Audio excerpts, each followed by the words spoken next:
on your screen and apply some materials to them. So what I did here is I just drew two rectangles. I extruded one in the negative direction, one in the positive direction. Make the one you go in the negative, the bottom one, quite a bit bigger, if you would, because we're going to shine lights onto that surface. And then apply a couple materials to them. I do not care what.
David, we're going to be jumping into chapter 18. If you would, when you get fired up, create yourself a couple rectangles and apply some material to them.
If you need help with any of this, raise your hand. I'll come help you real quick.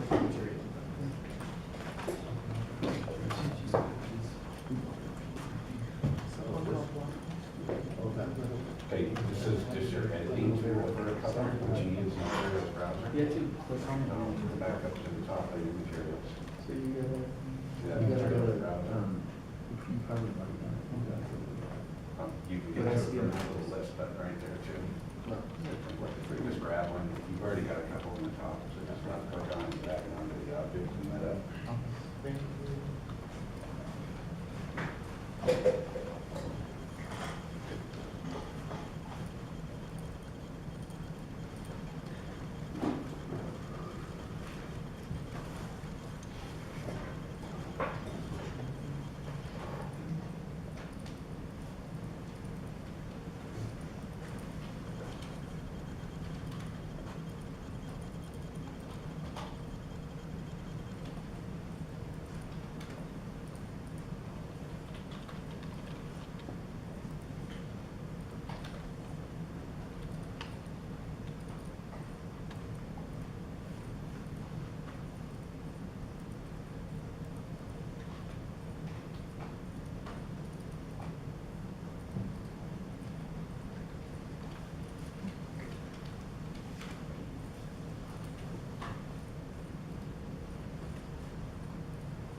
Glass is a good one for this example.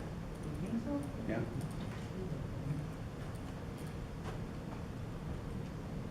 It's not changing the other one.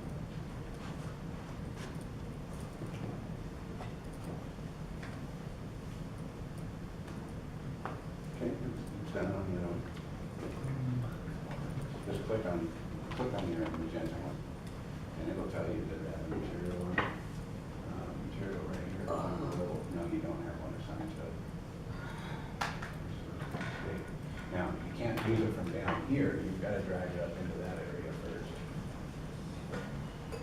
That's just where you select one. Looks like people didn't have a chance to go over the materials browser yesterday. Let me just real quickly, if you're struggling with getting this done. On the visualize ribbon, you have the materials browser right here. And let me drag that over into the screen. So here's where you select it. Keep in mind that you have to grab it and bring it up to the top part. And then you just left click and bring it down and hold it over the object and it goes. But it's a materials browser. We went over the material editor yesterday also, which is this, which allows you to go to the browser down here. But here's where you edit an existing one. So if I wanted to change one of these materials, I load it and then change whatever I wanted, save it.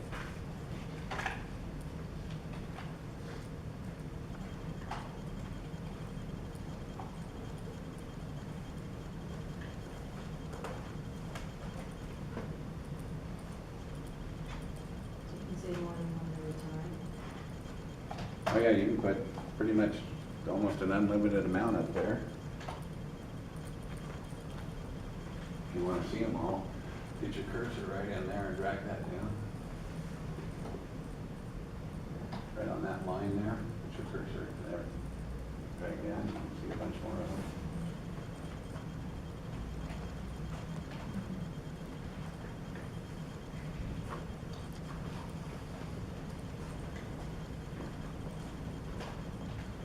Yep, so you got it, left click, hold on, over, and it's assigned. Okay, then grab a different one. Put your cursor right on that line there. No, right on that line. We want it to change. See, you can make this bigger. Yeah, right your cursor, so we can see what the heck we got here. We're gonna change our box. We can see more of it. And then to get it up here, all you do is grab it, bring it up, and it's available for you to use. Okay. So, I was coming from this. Now, yeah, because you just assigned it to one now. Because you already did the other one, and now you're doing that one.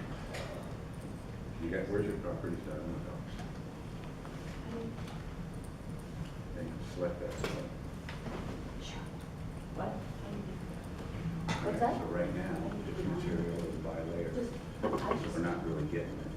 Okay, so go ahead and left click and hold down. Okay, onto the solid. So why did you put it in Now, there? I select don't know, this because again. I tried it yesterday without putting it up there. Click here in the by layers, see what we got now. Okay, now you have to be on, Yeah, you there's go your back to cherry. your home ribbon, And you also have to take that and one you inch. have to. Oh, because I can't Select see it cherry. unless it's in realistic.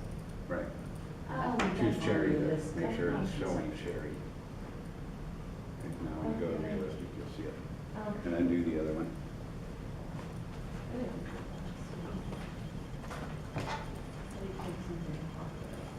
What? Well, I can't see mine. You gotta be in realistic view. I'm in realistic. Okay. You got really dark ones is all it is. You just have to go for lighter or change your screen. I'm actually just dragging my own on top. Like,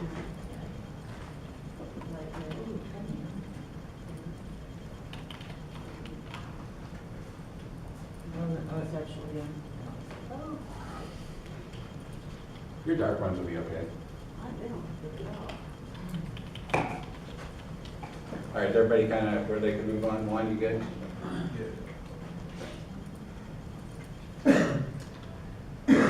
regardless of how you go, I know you haven't had time to look over these chapters. I did ask that you kind of get into them a little bit throughout the day, keep your studying going and growing in this area. So chapters 17, 18, and 19. The reason I'm going to it, and I don't think you've been there yet, is I want to show you what's important, the first things you should learn, because there's a lot of things in these chapters, 17, 18, and 19, that are very advanced and take a lot of study. In fact, I've been doing this for a long time, and I don't understand everything that's in here, right? Because it's not really my focus, right? My focus is I want to build something. It's not create a pretty picture. Okay? I really care less, to be honest with you. But it is something that we do have to do. I think Dan mentioned yesterday, they have a person that all they do is presentation drawings, right, for presentations. So it does have a viable place in our industry. Let's not kid ourselves in that. All right, so what we're going to do here is we're going to focus on the lights part. And what we're going to talk about is just 3 of them. There are 5 lights that are talked about in chapter 18. Probably the best one and the hardest one to use is the sunlight. We're not going to deal with that one. That would take too much study. In essence, if you're doing a sunlight, the only time you would do that is if I'm dealing with something that's going to be exposed to the environment, right, outside of an area. And what you can do, just so you know, on a sunlight, which is this guy, you can physically take something and place it on the planet, usually through a latitude and longitudinal coordinate. Then you can tell it the time of day and the time of month and the time, what year. And it knows where the sun was at that point, and it will then apply that sunlight. Typically, the only things that are looked at here is the winter and summer solstice. And it's done a lot in the architectural realm. We'll hit this in architectural, because we do a lot of sun studies in architectural, because we deal with a lot of passive solar. How do we set our eaves? Where do we set our window heights? All that stuff, because we can drastically affect how a building works by taking care of those items. That's what that's good for. We're not going to deal with that. What we're going to deal with is over here. There's another light in the text also that I'm not going to go into, and that is the web light. Just so you know what that one is. If you use a web light, it's going to default you to the Autodesk website. And in essence, what's happened there is that a bunch of vendors got together and said, you know what, we can sell our product if we talk Autodesk into using our product. And so then they made a bunch of lights, like Westinghouse went out and said, oh, we got this light, this light, this light, AutoCAD, we'll go ahead and create all your blocks for it and how it works, and you go ahead and make it available to the public. And that's what that is. So you can go and actually download individual lights from vendors that make them and put them in your structure. So you can put lamps in, you can do whatever you need. Again, I'm not going to go into that one, because they all really do the same thing that are in this one. Okay, the 3 we are going to deal with, let me give you the page numbers so that you can focus your studies here. The first one is a distant light. This is on page 490. You want to look at this one. A distant light is really a representative of the sun, or you might want to think of it as an ambient light. It's a light you put off in the distance, and then it's bright at that point, and it gets less as you get further away from it. If you put it a long way from your object, and it lights everything globally. That's the distant light. Which page? 490. Page 492, point lights. Now these next 2 lights are the 2 you're really going to use, point lights and spotlights. Point lights, page 492. Think of this like a light bulb. We are going to set a distinct location, and it emits light in all directions, 360 degrees. Now a light bulb doesn't emit light in all directions. Okay? It doesn't emit down through the bottom where it's getting its electricity, right? But it does all the other directions. So think of it like a light bulb. It emits light everywhere. Okay? The next one is a spotlight, and this one is on page 494.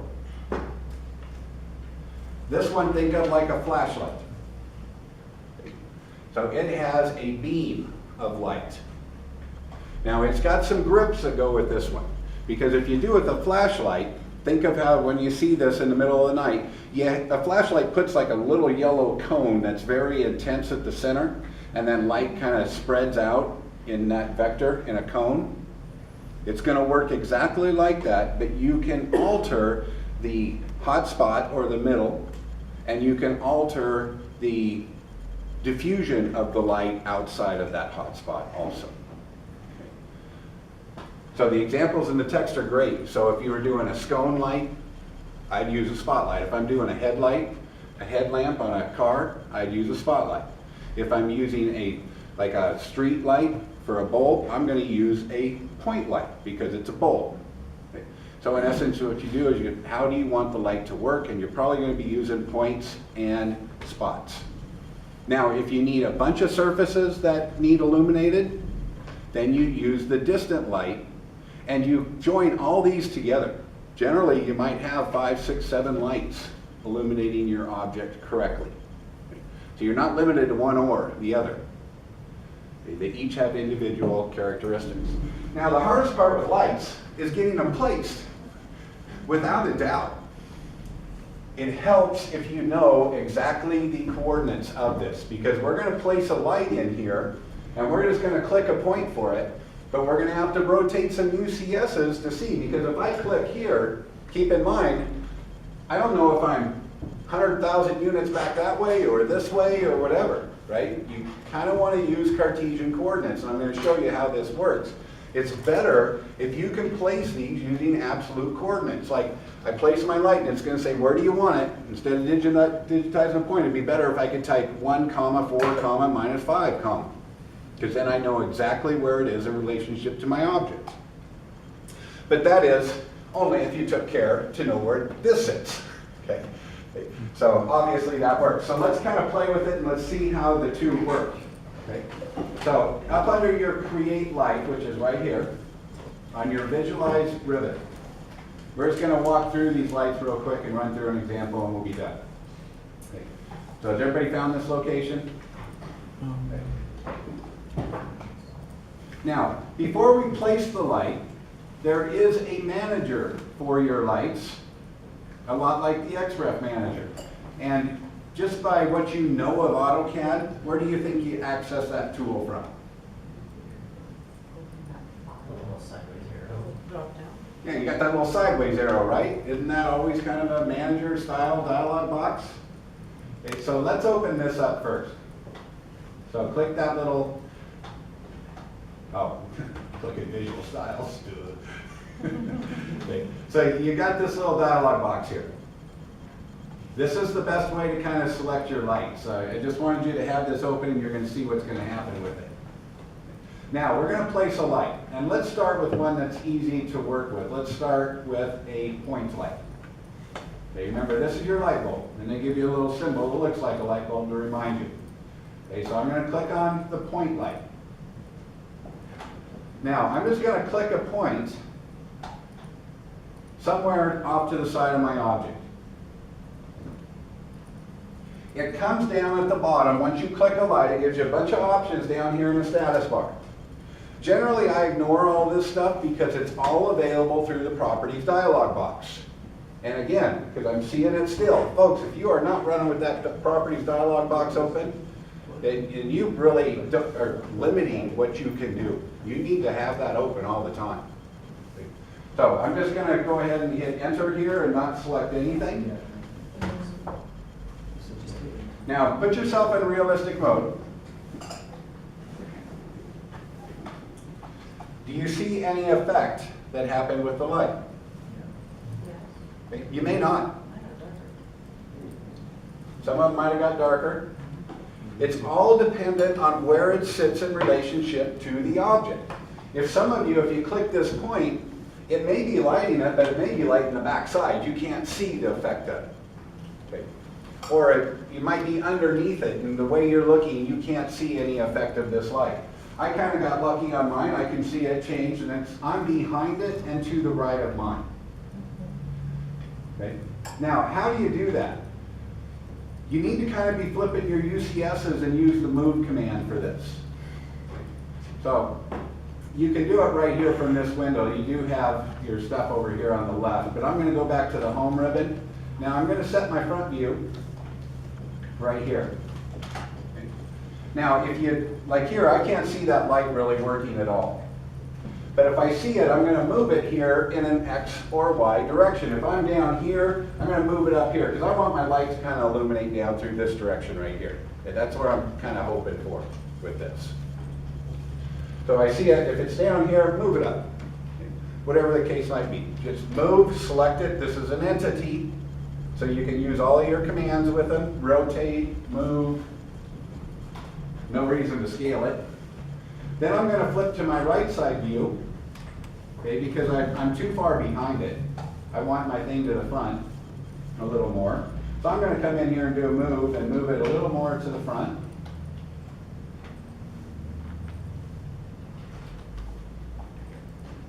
So kind of get it to where you want. Then I'm going to jump to the top view and say, you know what, I need to be a little bit more over here also. So right there.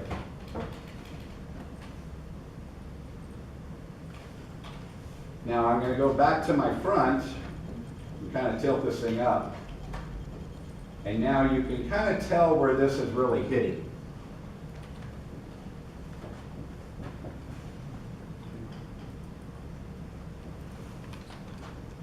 Remember, this is a light bulb. It emits in all directions.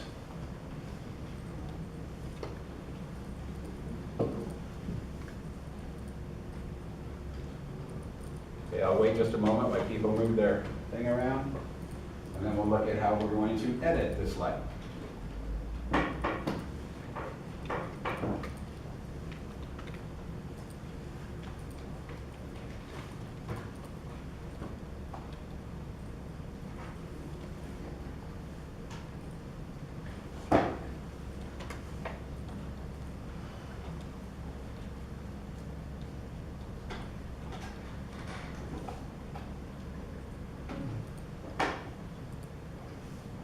All right, if you would. Now, on this Lights Manager, we put in on the first one. If you click on it over here and highlight it in this manager, because a lot of times these lights really get kind of be a pain. We've got a little layer control here. I don't think it matters what layer you had current when you placed your light. It's going to work regardless, even if it's on the viewports or depth points or anything. And the color of the layer is not going to affect the light. Okay. But if I do want to turn it off, I do have a light bulb here I can turn it on and off with. Now, that's one way to select them. I can also delete here and do all of that. The other thing I want you to look at is I'm going to grab my Properties dialog box here and turn off my gizmo. Now this time I'm going to go physically into the drawing and I'm going to left click once on the light. So I select it. And in your Properties dialog box, you have quite a few options on here. Okay. First, your intensity is one you want to pay attention to. Think of this like, some of you might be familiar with the term lumens. That's how we measure the light coming out of a fixture. Right now it's set to a factor of 1. You can bump that up if you want it to be more intense. You can drop it down if you want it to be less intense. Like maybe I got it too close and it's washing out my whole surface, okay, kind of like yours, then maybe I would drop that down. If I want to change the color of it, maybe I want it to be a red light, there's your color right here. And this will override whatever layer you're on and everything, so you can change the colors. I know some of you are doing phones, and I think your Lightsaber probably has a blue or a red light. Isn't that what they do in Star Wars? Mm-hmm. Blue and red. Red's the bad guy, blue's the good guy, or is it clear? I can't remember. But anyway, you could then change that color for what you want it to be. If I was doing a little LED light on a control panel, a lot of them are red, right? I'd put a point light in that fixture and change it to the color I wanted to. Green is another common one for stop, start, those types of things. So you can change all of that here. You can also change, your units where it sits if you don't want to do the move command. Okay. Now, you will not know how this really works until you run another command. So this is in chapter 19, but we're just gonna do it right now. If you would, on your visualize ribbon,